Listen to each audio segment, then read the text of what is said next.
Coming up, a history lesson in activism and the rise of the American Indian movement. A Cherokee woman will soon lead the American Bar Association, and climate change impacts cactus harvest. I am Aaliyah Chavez. Join us for those interviews, plus headlines from the ICT Newscast. This program is made possible by the Corporation for Public Broadcasting, a private corporation funded by the American people. Arizona State University welcomes 3,500 Indigenous students from Arizona and across the nation. It serves one of the largest populations of Indigenous students among U.S. colleges and universities. We created a sense of place for tribal nations to create futures of their own making through community outreach and research, taught by world-class Indigenous faculty where they see a reflection of themselves and their experiences. Find community at ASU.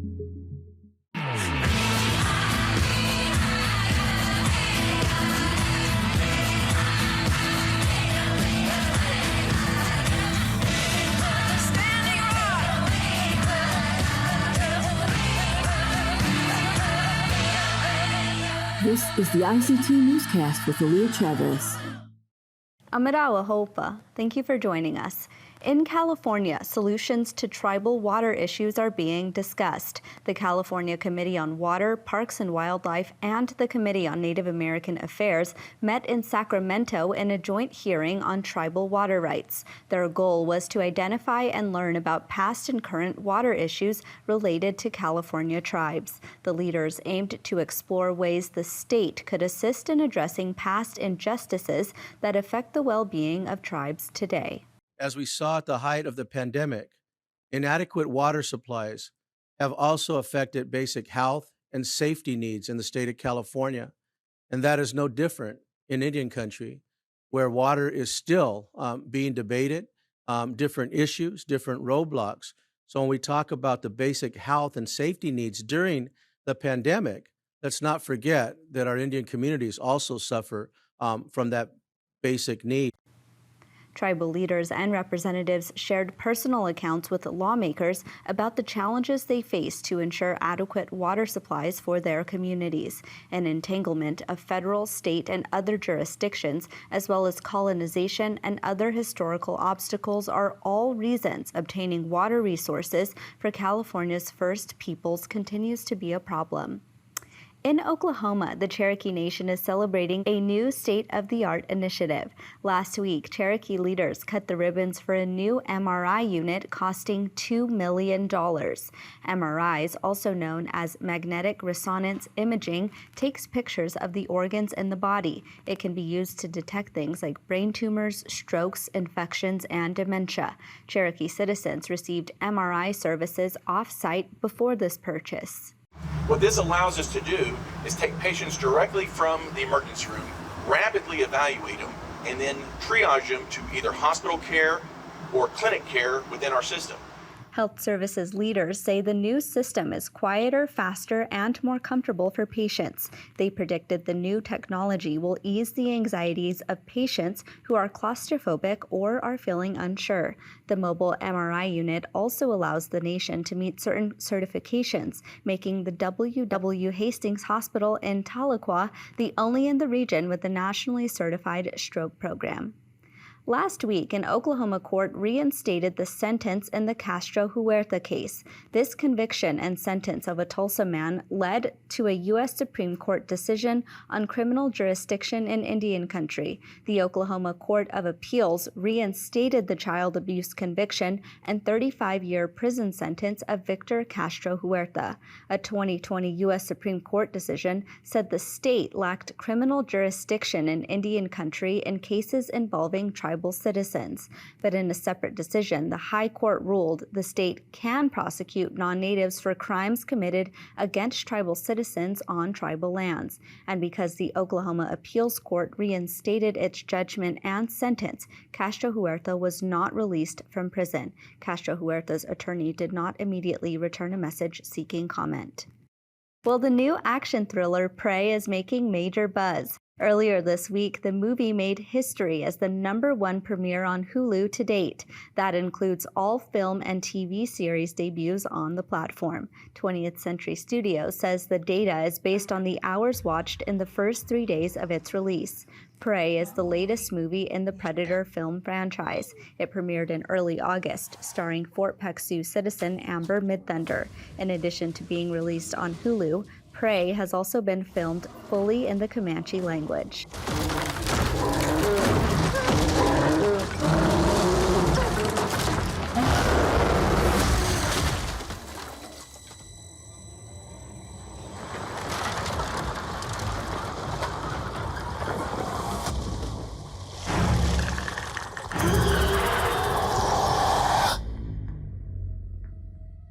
There's something out there. I'm coming with you.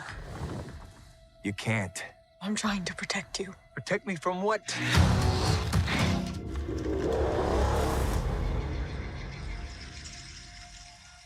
It's time.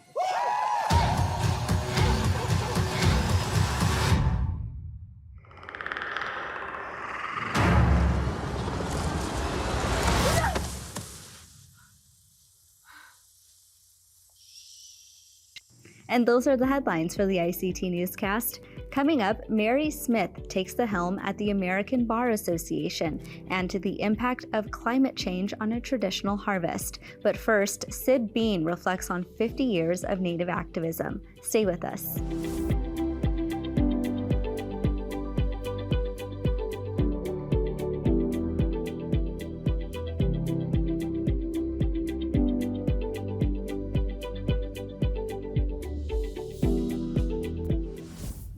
The 1970s ushered in a new era of American Indian history that includes the return of Blue Lake to the Taos Pueblo, the occupation of Alcatraz Island, and in 1972, the takeover of the BIA in Washington, D.C.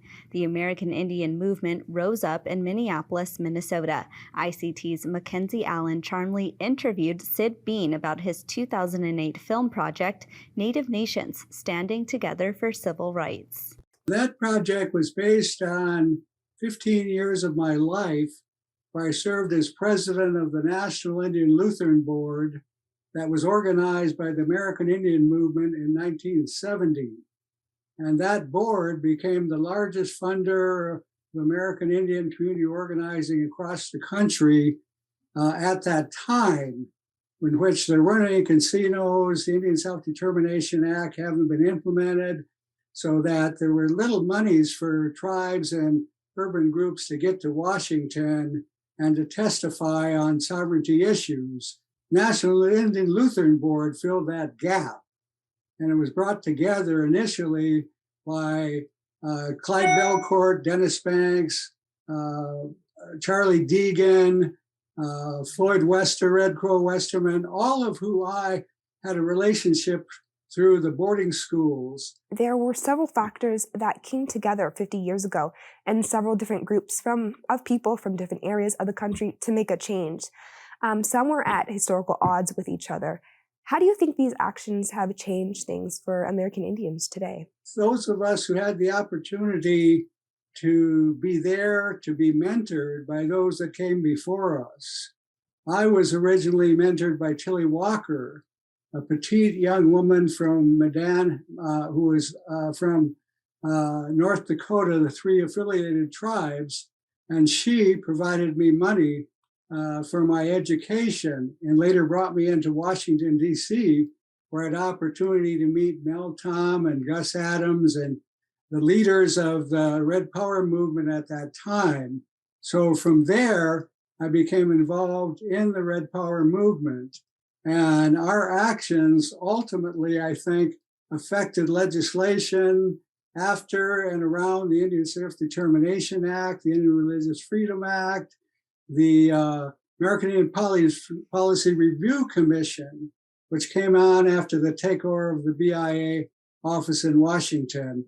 So there was great odds and differences between those in Washington and those in the community that were pushing for change and self-determination, and confrontation politics became our way to act. and people like Tilly Walker and Eugene Crawford and Vine Deloria, all my mentors encouraged me to get involved at an early age in my 20s, and I stayed involved for my whole career. And so the film is about that, and my actions up to even today are working with those groups, including the American Indian Movement, who started the National Indian Lutheran Board and allowed me and supported me to be the president for 15 years. Well, the Lutheran churches came together back then to support Native causes, and last week the Pope issued an apology in Canada for the operations of residential schools. Can you reflect on the role Christianity has played on reservation and urban Indian communities? Well, I think that the carryover here, obviously, is the boarding school issues. I'm very knowledgeable of that, having been raised in the boarding schools, actually lived in a boys' dormitory for many years. My parents were graduate of that boarding school, and my grandparents of the mission schools. I'm very familiar with those issues. How they relate to us here, obviously, are very similarly. We have those same structures that impeded upon our culture and our language. But also, the other side of that is some of those churches, like the Lutheran Church, the National Lutheran Board, and the National Council of Churches, came to our support through the Indian Civil Rights Movement, much as they did to the Black Civil Rights Movement. So we were sort of a parallel movement with strong support in Washington, like from groups like the American Friends Committee, the other churches who had offices in DC. We were able to impact legislation working between tribes and urban groups coming together. And that there was not very many instances where those two groups came together and worked together with people like LaDonna Harris and Chuck Trimble and others who were in Washington and also understood the urban side as well as the reservation side. So we're still working today on those issues, but for us now, it's the doctrine of discovery. The Pope has been called upon by at least 5 denominations to rescind the doctrine of discovery. So until the Catholic Church, which recognized the right of Christians to take land from so-called savages, where the indigenous people of this world is rescinded, we feel we still are not fully recognized. Well, Sid, we're wrapping up with our time here, but just to conclude, activism is something that is really important as a family value. Could you tell us some of the work you and your daughters have done in Minnesota? Yes, I continue as an organizer and activist, but I have a large family. I have 4 daughters here in Minnesota and now 13 grandchildren. So we're a force to be dealt with. We're also highly educated. I'm an educator from junior high through high school to college to university. I've taught all over the country, including at Arizona State University, which I'm an alumni of and received my graduate degree.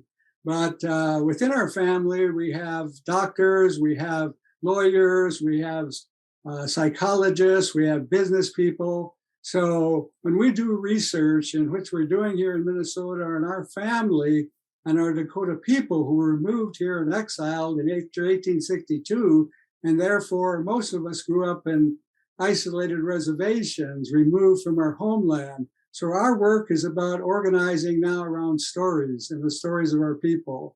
The main one that we've received international recognition for is the changing of Lake Calhoun, who was named after John Calhoun, who, as we know, was the spark of the Civil War and the fighter and supporter of slavery throughout his whole career, and drafted the American Indian Removal Act. And so to both Native Americans and African Americans, he was the ultimate enemy. And so to have his name as the most popular name in Minneapolis was certainly not in our best interest. And we set out in over a 10-year period from 2008 to 2018 to get the name changed and to bring back the recognition of our Dakota village of Mapia-Wakaska, or Cloud Man, that was on that lake. And through our efforts leading through getting support of the parks, the city, the county, ultimately the state, fighting through appeal by leading people who had a lot of money, venture capitalists led the effort against us to not change the name, which was also forced them to change their address to Benema-Casca. We were able to take that appeal through the Minnesota Supreme Court, and the National Geographic and Naming Commission approved it. And so it is, in fact, now Benema-Casca by state and by national recognition. That was filmmaker and activist Sid Bean. When we come back, an Indigenous woman leads the American Bar Association.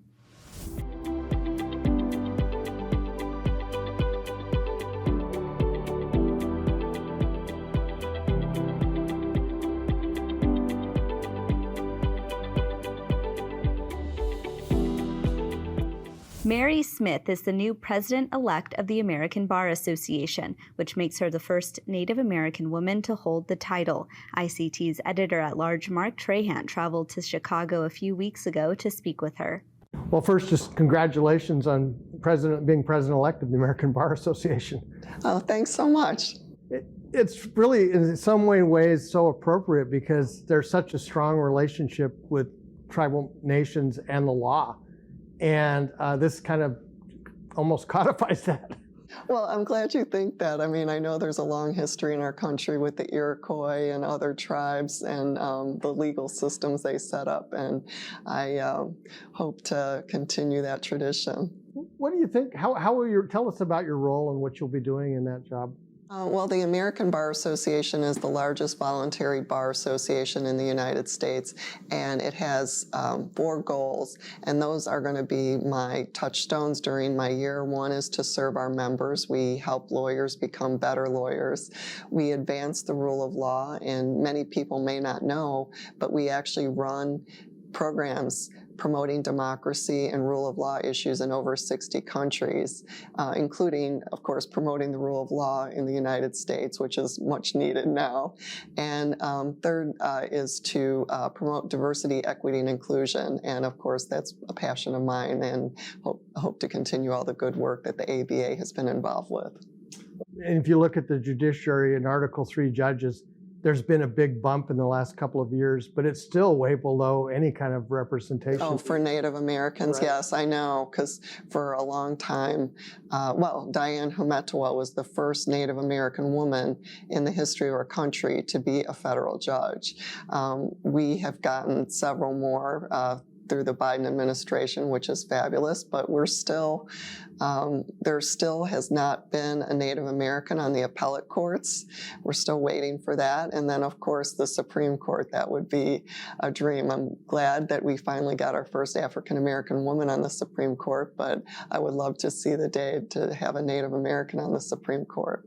In a role like president, there's a lot of education involved, and I guess the constituency would be both the attorneys who are members, but also to the general public. Mm-hmm. And how important does Indian law figure into those 2 areas? The ABA does a significant amount on Indian law. We have a committed group of people who've worked on things. One of the things we do at the ABA is we have a House of Delegates that passes policy, and once it's adopted by the House, then the ABA can lobby on those issues.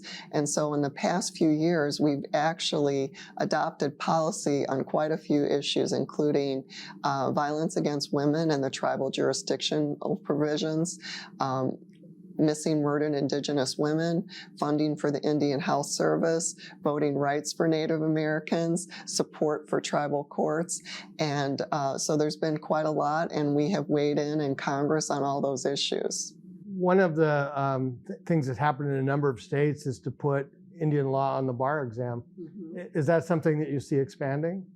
Yeah, when I was also previously president of the National Native American Bar Association, and that was one of the projects of the National Native American Bar Association. And I think it is very important, particularly in states where there's greater populations of Native Americans in that state, to have Indian law in the bar. But also that also funnels down to law schools as well, because if Indian law is not on the bar exam, then some of the schools, they may only offer Indian law one quarter, one semester, not the whole year. So, but it is an important area. I mean, we saw just last week the Supreme Court issued a decision on Indian law, because usually in every term there's usually one Indian law case every term in the Supreme Court.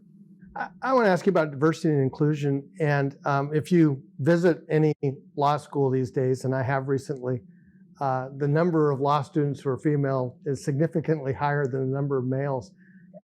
Does that now start to factor into partnerships and other promotion opportunities? Or are we still seeing a gulf there? No, sadly, no. Women now make up, like as you noted, over 50% of law school classes, but we still see in terms of partnerships and law firms that women are only still hovering around the 19-20%. And even in the last 30, 40 years, it's only gone up incrementally each year. I mean, it's going in the right direction, but it's going so slowly. I mean, we have had women in law school classes for 50 years, and we don't see it translate into law school partnerships. I mean, we're starting to see more women general counsels of corporations, more people of color, but it's still very slow.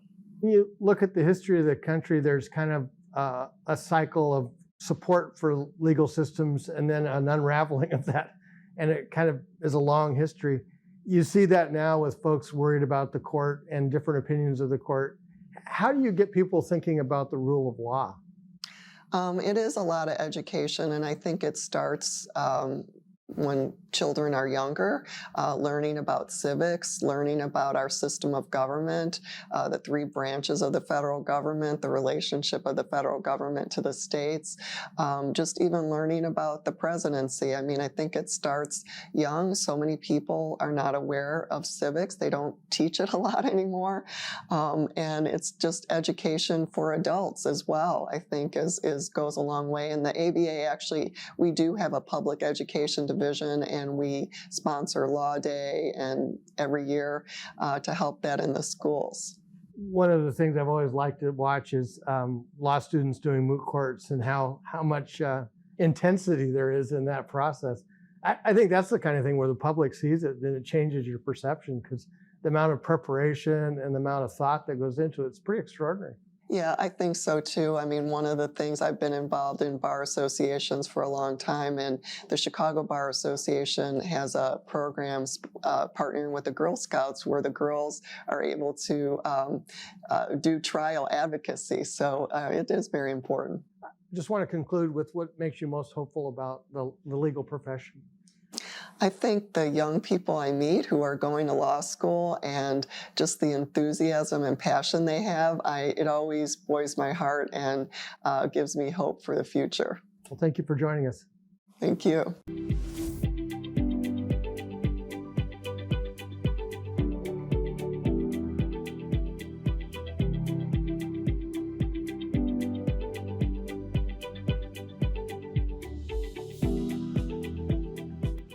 By Dodge harvesting marks the new year for O'odham people, and they're noticing an alarming trend, earlier ripening of the saguaro cactus fruit. ICT's Karina Dominguez reports. In the Sahara Desert, time-honored harvesting knowledge is being altered by climate change. Traditionally, in late June, the O'odham New Year is marked by harvesting baidaj, the saguaro cactus fruit. Before they start, they sing the baidaj harvesting song, as the Hono O'odham tribal citizen, Amy Wan, demonstrates. We have songs that connect us to everything that we do.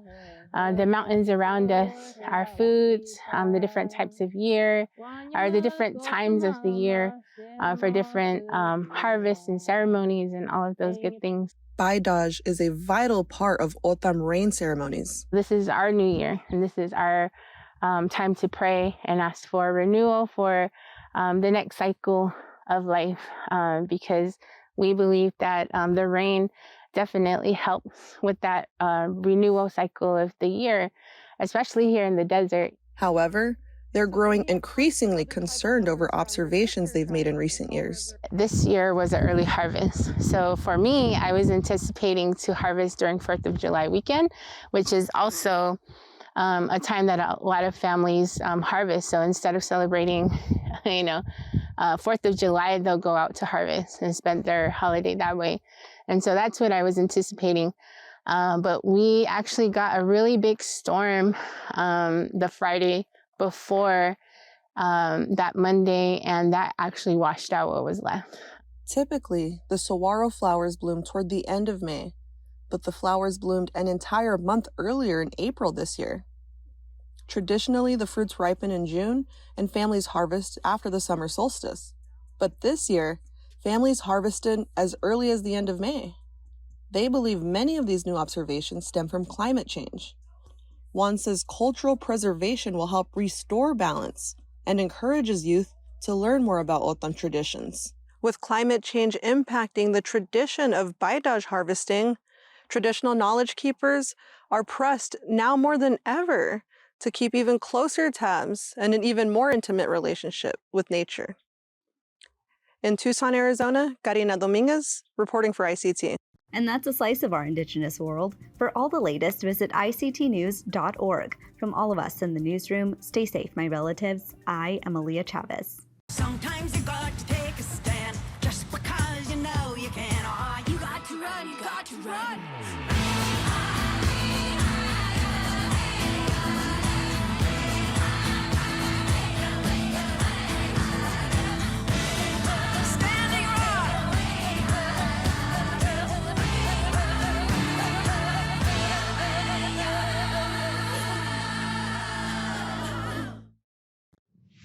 The ICT Newscast is produced by Indig Public Media.